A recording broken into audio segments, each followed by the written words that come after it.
Bobon Santoso kembali memikat perhatian publik dengan kreasi memasaknya di Papua.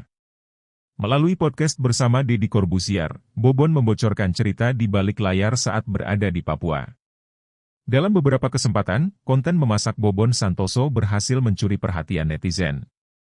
Ia tak hanya memasak dalam skala besar dengan hidangan-hidangan jumbo, tetapi juga menyajikan olahan daging sapi yang lezat bagi masyarakat Papua. Bobon Santoso secara mendalam membagikan pengalaman di balik layar pembuatan konten memasaknya dalam podcast Close the Door bersama Deddy Corbuzier pada tanggal 16 April 2024. Saat berbagi cerita, Bobon bahkan terharu hingga meneteskan air mata.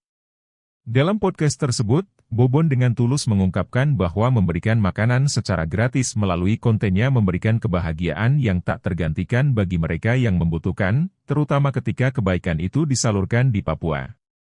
Mayoritas dari mereka yang menerima masakan kita merasa bahagia. Saat saya menginjakkan kaki di Papua, kebutuhan akan hal itu jauh lebih mendesak dan signifikan. Jadi, di Papua, situasinya berbeda, kelaparan terjadi setiap hari, dan saya bersyukur bisa memberikan kontribusi di sana, ujar Bobon Santoso.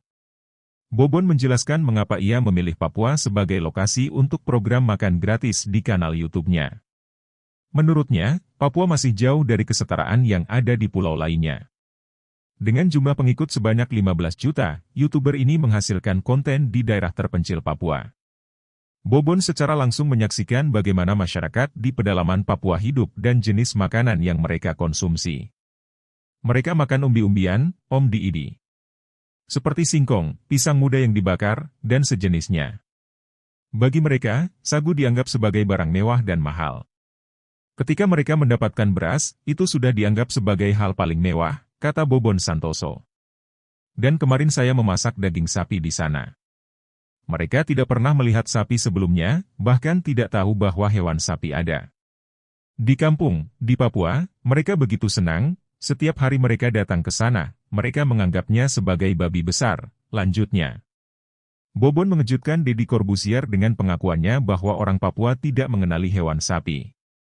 Mereka mengira sapi adalah jenis babi besar. Setelah mengungkapkan hal tersebut, Bobon langsung tersentuh hingga meneteskan air mata. Hari ini, jika saya menangis, saya bangga. Saya menangis untuk orang Papua, saya bangga. Kita harus meminta maaf kepada orang Papua. Jika mereka masih ingin kita anggap sebagai bagian dari Indonesia, maka kita harus menghentikan rasisme terhadap mereka, ujar Bobon. Salah satu konten Bobon Santoso yang memasak di Papua telah ditonton sebanyak 3,5 juta kali. Dalam konten tersebut, ia memasak daging sapi dengan bumbu gulai untuk masyarakat suku Muyu di Bovendigul. Bobon mampu memasak hingga 1.000 porsi sekaligus. Senyum kebahagiaan terpancar dari wajah setiap masyarakat yang menerima sajian daging gulai sapi buatannya.